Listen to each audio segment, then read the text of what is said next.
What's up, everybody? Welcome to the Gulls Nest. As always, ID84 here with my uh, baseball connoisseur co-host, Adam the Mallett, to the left of me. Oh, thank you. Thank you very much. What's going on today? How you doing? I'm doing all right. How are you? A little tired, but it's another day and we got some gull stuff to talk about. We got including an interview with the coach himself, Mike Coombs, later on in this episode. So we'll be talking. We're going to talk a little schedule talk, and then we're going to cut over to an interview we did with him earlier today. So basically, this is episode 3. Last week we kind of had an introduction episode talking about ourselves and everything like that. But what we wanted to do is kind of dive more into Gals baseball. And with the release of the schedule last week, as we all have right here, nice and color coded, Adam and I wanted to kind of go through it and kind of compare and contrast some of the games they get coming up this year, along with their competitors, basically, and kind of maybe predict a what they're gonna finish, maybe. I Yeah, think, yeah, go ahead. no, I was gonna say what's good about this is it just looks like, I mean, again, we're comparing this off of last season, and that's all we have to go by. But like it looks like if any last season's any indication, it looks like a steamroll. You know what I mean? Like 31, Yeah, what, 31-11? That is a great record. I mean, where yeah, where else can what else can we say here? You it's a know? 0.738% winning, which is pretty impressive. The next team closest to that was looks like the Schooners, the Mystic Schooners were 26-18. So, and that's what, about 60% right there, 6 games behind. Now granted, it is a 42 game season. But you are playing roughly every single night with the occasion. I think it looks like this next year they got 1, 2, 3, 4, 5, 6, 7, 8, 9, 10, 11, 12, 13, 14 days off in between playing. But you remember they are traveling basically Yeah. home away, home away. There's very few, for example, there's one situation right here where we kind of briefly talked about last week, but in the second week of June, they're away, away, away, then day off, and they're going all over the place basically. And remember, they're not staying in hotels. They're not going, Yeah. they're bouncing back to Newport every single night and then going off into the next destination. I mean, It's true. And you know what's I noticed is a little interesting here, Artie. If you look at the right side of the schedule, look at the away schedule, all Saturday, except for that last week of July. yeah. Like last week in July, look at that 15, 22, 29, 6, 13, 20, all away games on Saturdays. Like, whew, It's kind of you know. interesting when you look at the way the divisions are set up. So there's 3 divisions. The Gulls are in the Central, but the teams they play, like Mystics, not too far away. Ocean State Waves, that's in Rhode Island. That's not too far away. Vineyard is a trek because you have to get onto a ferry to get there and back. So, like, if you're doing that, Yeah, as I talked to Mike about the other, remember he's like, well, the cost and everything like that. We're not major league players, but if you really think right, about it and you do the math with like, okay, hotels, but the cost of gas and fuel to bus them all, I get it's still probably cheaper, but right. how much cheaper is it really? Think about it. Let's say you're in, where the North Shore Navigators are, even where the Newport Gulls are, and you have to then take the bus back, then you have to take the ferry. Then you have to get back on the ferry. Then you got to get back on the bus and drive again. Is it that much more expensive? That'd Is be a it that that'd be a is funny exercise, or an interesting right? exercise to do. Maybe like if we were to put in the schedule and then starting obviously in Newport and going to the next spot and then back round trip, especially in these like road trips, which I only really have one back to back to back road trip out of all these, but Yeah. still like figuring it out. I guess that's probably why they do it. So you're not kind of zigzagging back and forth. But in this situation, they do. So you wonder if it's more profitable just get like, I guess you don't want to put them in a Motel 6, right? I mean, Yeah, you don't put them in a crappy six, motel right. because buses are So gas guzzlers too. yeah. So but And I still, guess it's they're not driving. So I guess they could just sit back and sleep if you wanted to. Is that's true. best sleep Yeah. you can get on a bus. But they Yeah. they open it up the season away in Martha's Vineyard. So that's away game number 1. So you go in there once. Martha's Vineyard last year finished 18-24. Um, judging by who The they get, Sharks, yeah. Sharks, yeah, judging by who they get next year, um, if you're looking at these standings, which I kind of went through for the last couple of years, and they're all pretty much relevantly close, which I assume is the fact that they get a lot of players coming back and they get a lot of references from other teams, other schools and stuff to grab players. But you really can't base any, projections off of last year's numbers without knowing, exactly who's coming back. It's like it's kind Well, of you like, have their roster, you can find out. And what's interesting is I notice if you look at their roster, there are like 3 or 4 guys that are listed at like 6'6". yeah, Like, I mean, that doesn't mean you can hit a baseball, but still, I mean, if you got big guys on your team, it's just an indication that you have players that can, that are they're pretty big guys. But I mean, at the same time, like as you pointed out, a lot of these teams, in terms of where they are close together, which makes it even more interesting and impressive how this team every year seems to be really, really ahead of everybody else. yeah, You know what I mean? Like, okay, it's like North Shore Navigators and not in Martha's Vineyard, and like they're all within striking distance of each other. So how has the Gulls managed to be able to pull together all these competitive teams time and time again? We have the stats in front of us. Look at their league batting. yeah. Look at their fielding. They're second. Look at their pitching, which is everything in the world. It's top. It's going to be great to see again how they can pull this off, because as we just mentioned, that all these numbers, their fielding, their hitting, their pitching, it's all top tier, and to maintain it every year, even though all these teams are still relatively geographically close, how they're able to get these really good players, Yeah, and if you look at the roster, if you're looking at the ages from last year's team too, the 2013, most of the guys are 22, 21. They're in like the latter years of being eligible to. I guess, is there a cutoff for college ball? I'm not sure. Could you play college ball at 35 if you really wanted to? I I feel don't know. highly unlikely, right? I I mean, guess I suppose it's unlikely. I mean, so I suppose there's nothing that could stop you, I guess no. I guess you could be yeah, but so a lot of these guys, they're either entering a situation where they're going to be graduating college or they're going to be entering a draft at some point. I'm looking at the rest right now. There was only one 19-year-old on the team last year. So if that's in perspective, like of how turnover is going to be, it looks like there would be a significant amount of turnover, judging by the ages, basically, right?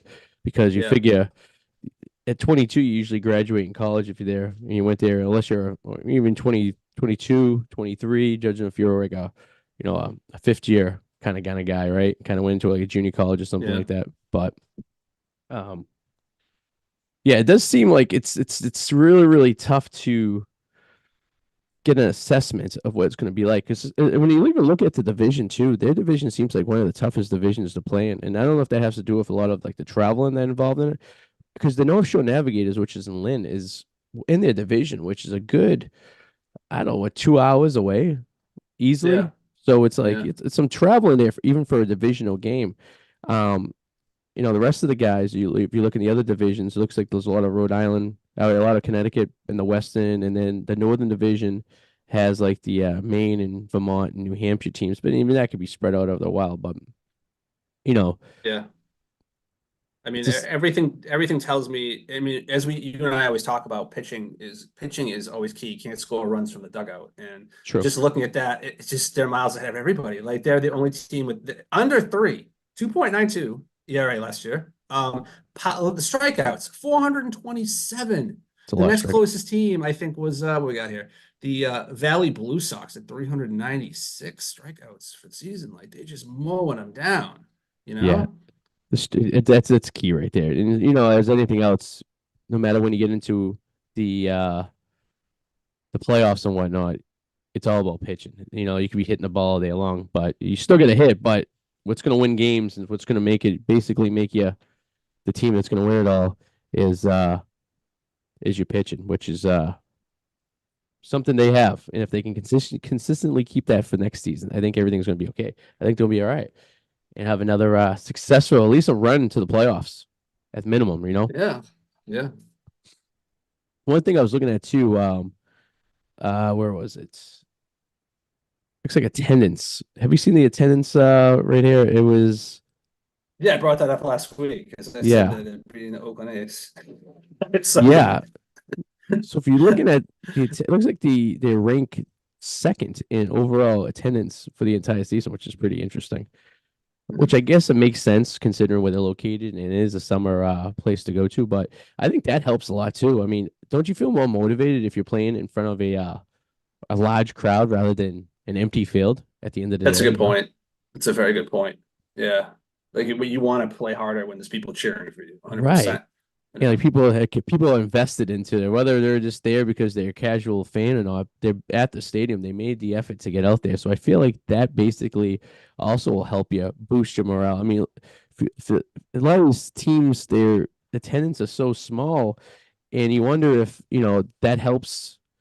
The Gulls in a situation where they know that they can go home and have a large crowd waiting for them, kind of motivate them, like anything else anything in life you feel more motivated to do when there's a lot if your focus is to get people to look at you and you're able to obtain that you feel like you want to push even further whether it's just like a view on like TikTok or something at work or something like that like you feel more motivated once when you feel there's people who are actually paying attention and want to kind of contribute to your success in a way It's true.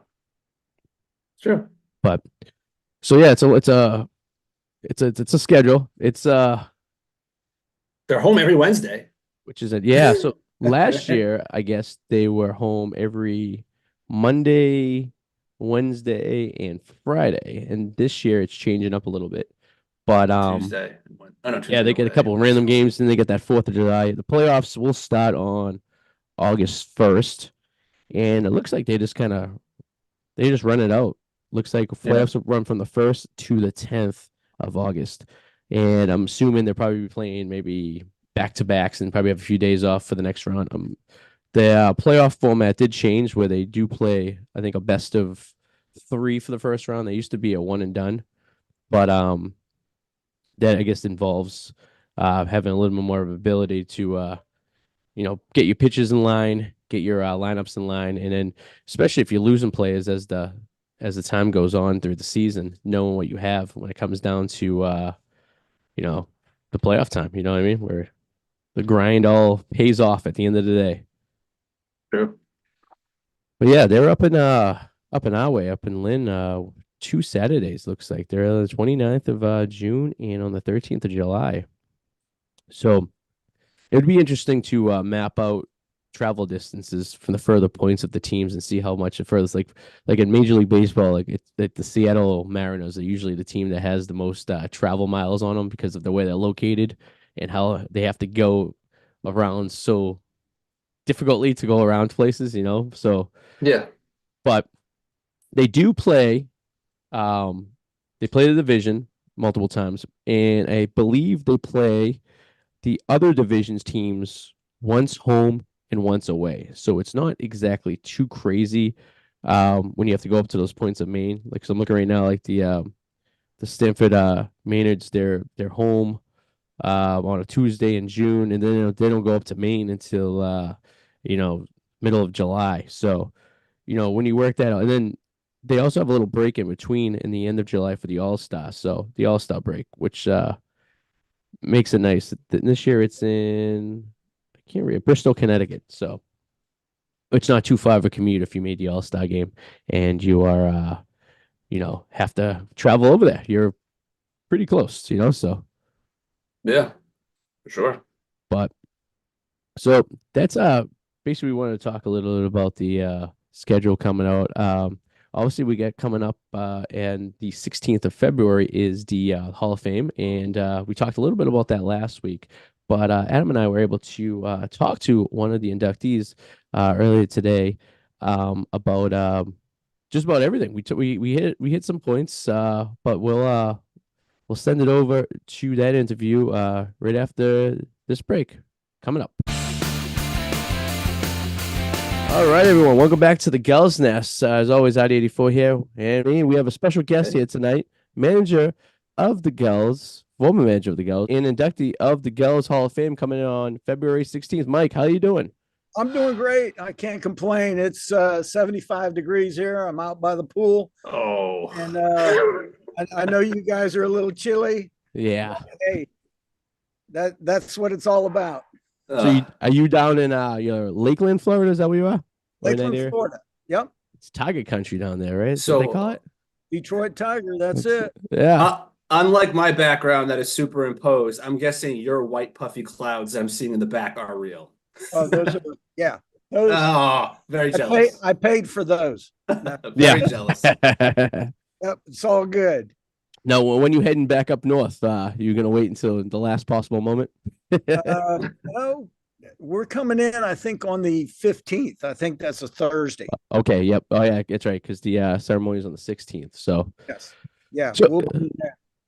So tell us a little about that. So you're gonna be inducted into the Gulls Hall of Fame on the 16th of February. That's pretty exciting. We're looking over your stats as a manager of the Gulls. It's pretty impressive. Leading, regular season wins, leading postseason wins with the NECBL. It's pretty cool. Yeah, it is very Well, impressive.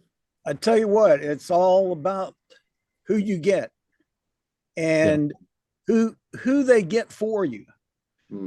Chuck and Chris, they go out of their way and they bring in some players that, hey, you sit back and you watch them play. You don't mess them up. You don't overcoach them or anything like that. But it's awesome to be able to have a hand in some of these kids' future in the Wood Bat League, and then they go on and play pro ball, and it's kind of neat to see that happen. But to be able to come in here and be a part of their Hall of Fame, I never thought I'd be a part of that. Maybe the Hall of Shame or something like that. But Hall of Fame.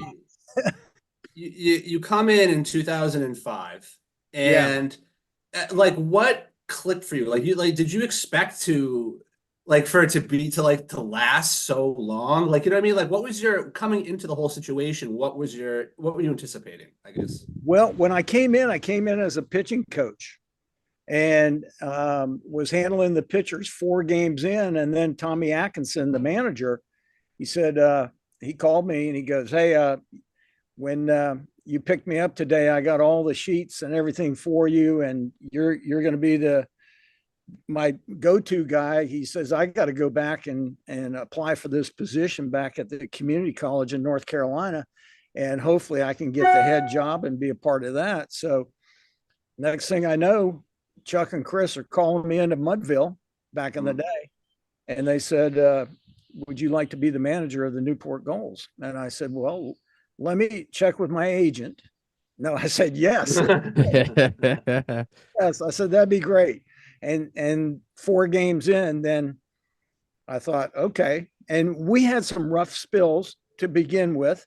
And to go with, Patso's told me sometime, he goes, geez, he says, I stuck my neck out for you. And what's happening? I said, just relax. You know the deal. We'll come around. And we came around and, the boys won it all that summer and it was awesome. But, and then I got a shot at coming back again. And then they said, can you come back again? I go, yeah. Can you come back again? Yeah. And it just seemed to work out. Yeah. Now, how did you first get involved with the Gulls? Who contacted you, or did you just kind of looking for something to coach in the summer, or just kind of fall in your lap? I coached at Florida Southern. Okay. And that's where Chris Patsos went to college. We recruited him and he came in and was one of our catchers. All right. So I was one of the catching instructors there and at the time, and him and I built a pretty good relationship, good friendship. And next thing you know, I'm calling him years later and we're touching base. And he goes, Coach, what do you do during the summer? And I said, hang out by the pool. You need to come up here and coach. I got a team that I'm with now. And I said, what's this? And he goes through the Newport Gulls and all this. And I said, well, I'll come up and take a look. So in summer of 04, I go up and I take a look. I see what they're doing and I see the quality of the play. And I said, yeah, that'd be great. So that's when they hired me as a pitching coach. Okay. Yeah. So I went up there and as a pitching coach, and next thing you know, I became the manager. But it was Chris Patsos. Him and I were at Florida Southern, always beating up on Pava, Westmoreland, and Mark Warren, because they were at Eckerd and they were our chief, rivals. And we pounded them every time we played them. Not every time, Yeah. But that's how it all came to. And then Chuck got on board with Chris, and he said, "Do you think this Coombs kid can do it?" And he goes, "Yeah, well, he can do it." So, anyways, it was fast forward and went to 2015, I think, and then took a couple summers off and went back on 2018, and that was it. Where are you originally from? Well, I was born in Canada. Oh, wow. Okay. So yeah. Southern Ontario, and then as a young kid we came to Orlando, and so I was raised in Orlando, Florida. Okay. Went to high school there, went to community college there, went to Florida Southern there, and then signed with the Tigers, played with them a little bit and minor league ball, and the rest. I coached a little bit of high school, I coached some college, and coached a little pro ball, and then got back into it with the Gulls pretty much. That's pretty impressive. You get two championships I've seen here with the Florida Southern, 1981 and 1985. That's pretty cool. Yeah, those were, man, it just seems like it was yesterday. Yeah. We had some great players again, and the guy that was the head coach, Joe Arnold, he's probably the guy I learned the most from as far as managing and coaching and learning the ins and outs of this game of baseball. So he's the guy. He lives here in Lakeland now still. So, but it was pretty cool winning a couple championships. Yep. Even though it was NCAA Division II, we used to thump Florida and FSU and beat Miami. We had some pretty good players, real good players. Yeah. I was just curious to know also when you're coaching, I mean, especially for a team like the Gulls, and the turnover of kids and young adults who are playing is so constant, more than say like a professional league. Does it get a little bit more frustrating to manage all those personalities of coming in and people coming in and coming out, or is it easier? I'm just curious because it's very interesting. Because I know how they were saying how they lose players, to drafts during the season, and it just seems like shuffling all that around as a coach at times could just maybe seem like a headache. It's not frustrating. Well, part of it is if a kid gets hurt, or a coach calls and said, "Hey, he's at his pitch count. I got to let him. He needs to come home." Right. There's times where it is, but for the most part, if a kid comes to me and he says, "Coach, I'm at my pitch count. I think I need to be done," and sure, not a problem. The coach wants you to stay, and I understand if you want to go home, or if you got to go to work, you got a girlfriend, your parents want you home. I totally understand it, but we really want you here. And it does get that. It's kind of like a pro ball and a community college all wrapped up, because we get them for a year or 2 years. Yeah. And they're done. It's very seldom, unless like Peterson. I had Peterson for 3 summers, and it was crazy good, and the time flies by. You're here 2 months. You got to get the most out of them. You got to keep them focused, and you got to be on their side. You got to pump them up day in and day out to perform the best that you can, because you got scouts sitting up there. You got now you're playing for that portal. Yep. Yeah. That's true. So you gotta make sure that the kids are focused, and they want to be there, not for the party, but for crossing the white lines and wanting to play and be a part of the Newport Gulls organization. Yeah, collegiate baseball always seems, as you would know, it's probably the toughest thing to probably manage through, because, like you said, these are rental players. You only have them for a little bit of time. You don't really know when you're going to get them back next year. You don't even know if you're going to have them for the full season. Right. And then you deal with like you said, you deal with all these other attributes like pitch counts. The schools don't want them to do too much, so they're getting homesick, or they're from the middle of like Texas, and all of a sudden they're spending the summer up in Newport, right? And that's like, I was planning on spending the summer with my girlfriend, but I guess it really separates the guys who really want to play and really want to do well from the guys who are just like talented but maybe not have that push to get to the next level. And then as a former major league player know what it's like going through, all the tiers of baseball, starting off like we're looking at rookie league. You're playing Lakeland. You're like, I seen you were in Bristol. My wife's from Johnson City, so she's familiar with the Bristol Tigers a little bit. City. Wow. Johnson City Cardinals, right? That was the team. That was the Yankees farm club. Oh, okay. And we were in Bristol, and had a couple guys make it from the big leagues off that team, and that was Mark Fidrich and Lance Parrish. Oh, so nice. I played with them back in the day. I mean, they played. I pretty much caught in the bullpen. I mean, I got to play a little bit, but not as much as those guys. And it was awesome to be able to go to work and get paid for it. Right. You know? Yeah. And your work is baseball. You know, love the game. And so, I mean, you know, it's awesome that you can do that and make a living. Right. Even before baseball, though, like what was it that brought you into it? Like what about it did you love so much about the sport in general that brought you in? Well, when I moved down here from Canada, my dad says there's no hockey. Yes, right. Yeah. All my teeth. So it was he says you can play football, basketball, and baseball. And that was pretty much it. So those are the three sports I played. And then as I got to my junior year, I kind of did away with football because I was a backup quarterback to one of the best quarterbacks in the state of Florida ever. Oof. Yeah, I didn't get too many snaps. So other than the B team, but I played basketball and baseball. And basketball was, you know, I'm a 6'1", you know, guard that didn't shoot too well, but hustled my butt off, played defense. And you know, I was going to get a scholarship for that. And I said, no, I want to play baseball. Baseball is my deal. Mickey Mantle's my guy.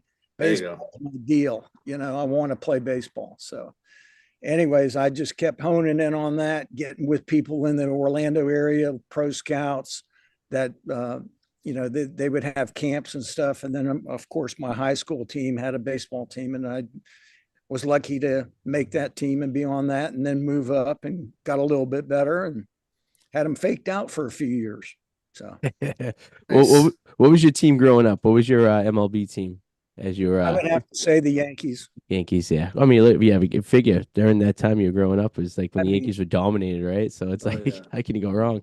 Can't judge. I mean, Yogi Berra, Whitey Ford, Mickey Mantle, Tom Tresh, Cleet Boyer, Bobby Richardson. I mean, the whole crew was just, you know, every guy you just idolized. You go, man, that's what I want to do. That's where I want to be. So that must have been special growing up, admiring the Yankees, and then you get drafted, and you know you're just playing like low A ball, you know, but you're playing against the Yankees organization of potential stars, like you said. I mean, that's going to be something that's going to be over the top. Like I can't even imagine that as a baseball fan, being able to play with future greats. You know, it's like it's fun. Yeah. You know, I got good friends that I played against in high school and college that ended up signing, and I played in the Florida State League and they played in the Florida State League. And it was crazy, but I'll give you an example. Doug Corbett played in the big leagues. He played at the University of Florida. So next time we meet each other, he's playing for the Tampa Tarpons and I'm playing for the Lakeland Tigers. Well, we got Lance Parrish gets a double, and he kind of lacks up a little bit, but he slides in and knocks over the second baseman. Well, the second baseman jumps up, throws a swing at Parrish. Parrish knocks him cold.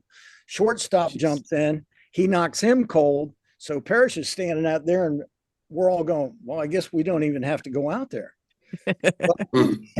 The next game that we play, I'm standing at the batting cage, and here's Corbett. He comes out of his dugout, and he comes and stands beside me. He goes, Coombsy, don't look at me. Just look straight ahead.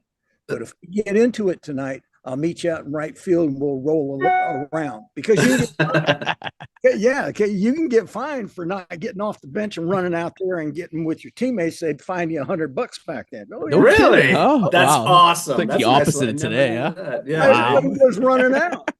You go, man, I got to save that check. Oh crap! I Oh, always used that's to get a funny. kick. When benches would clear, I always get a kick out of the bullpen guys that Yeah, run they'd onto run the out. field from like way out in left right field. Yeah. And it's like by the They're time they just get there, it's jogging out there, already right? broken up. Yeah. Adam, I loved it because I had all my Great. gear on and I was ready to fight anybody. That's what I'm thinking. Yeah, perfect. Yeah. Oh yeah, That's those awesome. fun times back in the day. How, as a manager of a collegiate team, how fulfilling is it to see former players even just make it into the minors? And it's gonna be pretty. It must feel pretty good, right? Seeing someone you coach kind of moving to the next level. When you get some of the players that played for you or you associated with that make it, and just make it into pro ball, just make it minor league ball, because they said that 1 out of every 1,000 baseball players gets a shot. Yeah. And the rest of them go home. See you later. I hope you got your BS degree, because you're not going to be a baseball player. But for them to be able to do what they do and do it day in and day out, and you sit there and you read the newspaper, you see it online, and this kid's doing this, or they go, "Hey, coach, I'm in Tampa now. I got some tickets for you. Come on out." That's kind of neat. Awesome. That's nice. Guys that that you knew were going to get a shot, but you didn't know for how long. It could be for a cup of coffee. It could be for 15 years. Yeah. You never know. But at least they got a shot, which is cool. What is your greatest memory, or one of the things you're going to take that you're going to remember the most about Newport Gulls as a manager of all the years you were there? The thing that I really loved the most was 3 things: the Black Pearl, 22 Bowens, and the Cookhouse. Yeah. Those are the 3 things that I love the best when it comes to just coming there.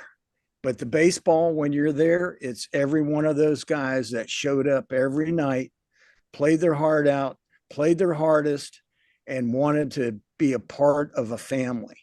That is one of the best things that I can, take from this whole thing, is that I've never seen an organization take care of their kids the way, you go to the Cape, and if you're a kid that's going over to the Cape, you're going to pay to spend the night there. Right. I mean, yeah. Chris and Chuck and those guys, they take care of it. The host families take care of it. But as far as any of that stuff goes, I mean, the town is great. The people are great. And I just love coming back there and being a part of that. And we'll see you back here on February 16th. Adam and I will be at the Hall of Fame. Yeah. Hopefully we'll get to meet you in person. Yeah, I would love to talk to you some more about some stories you have. For sure. Yeah. There's a few. Yeah, I'm sure. Yeah, well said. I hope you saved some of what you just said right there. I would say perfect for your Hall of Fame speech. I was going to say that was all right, Adam. That was perfect. A little sneak peek right there. All right. And let me show you. My wife's got her shirt on. Okay. Come here, wife. I want you, honey. I want you to show him your shirt. She's already for. Come here. What we got? What kind of shirt we got? You afraid? This is my wife, Kathleen. Hey, Kathleen. How you doing? Nice to meet you. This is Adam and Artie. Hi. And How you doing? Hi. the back of her shirt is. There you go. Perfect. There you go. So now I got to ask though, that there's a follow-up question. Do you have one that says Mr.? Right? No, it's just 11. That's awesome. Yes, Coach. Hey guys, thank you for doing this and putting this all together. It's about you guys too, that you do a lot of hard work, and you set all this stuff up, and I know it's hard, but you do a great job. Coach, well, thank you. Thank you for taking some time out of your Sunday and joining us. Obviously, we look forward to meeting you, and it's quite the honor. You have course. quite the night, quite the baseball story to write about someday. So We'll have a couple red Pepsis. sounds good to me. You know what Sounds red great. Pepsis Love are? it. I don't think I do. Do you, Adam? It's a can of Uh, Budweiser. Oh, all right. Yeah, I knew it was alcohol related. I wasn't There you sure go. if it was alcohol. Yes, we'll have a few. Sounds good to me. Have a few. I love it, guys. Appreciate you. All right, Coach. Thanks for joining us, Coach Mike Coombs, manager from 2005, 2015, and 2018 of the Newport Gulls. Thank you for joining us, and we'll be back after this. All right. Thanks. All right. All right, and now is the interview of manager Mike Coombs, inductee of the 2024 Gulls Hall of Fame. He was fun to talk to. He had some interesting stories, huh? Yeah, no, he really was. And I'm jealous of the background. It wasn't like it was a real background. I was like, it looks very relaxing where he is. And I'm jealous I'm not there right now. Yes. Coombs was joining us from lovely Florida, which is yeah, especially if the weather today. It makes you a little With his jealous. lovely wife. It's His yeah. lovely wife. And we'll be seeing him in a few weeks. That's next Friday, 16th. We'll be hopefully we get the chance to talk to him in person. Maybe we'll get him on an interview and maybe hear some more stories from I'm sure he has plenty. Yeah, beyond that, we'll get to talk to some of the Hall of Fame inductees and get some of them on the show to talk to, because some of them seem like they're very interesting and have some great stuff here that we want to talk about with their career. And yeah, just dive into some of their information as we've been doing. Yeah, very looking forward to talk to some of these guys when the time comes. But at this point, we'll leave it here for this week. Thank you guys all for joining us. Adam, do you have anything you want to add before we conclude this episode? No. Thank you, everybody, for listening to us. And as the season goes on, we'll definitely have more to talk. Right now the season hasn't started yet, so we're kind of just diving into things now. But as the season starts to get closer, I feel like Artie and I are gonna just have a lot to talk about. Yeah, the off season's slow, but we'll pick it up once we get to the Hall of Fame stuff. We're gonna break some down. We'll get some players. We'll get some players of the past, some players who are currently playing, and we'll make it very entertaining for you guys to watch. Trust us. And also, if you are watching this, please leave a comment below.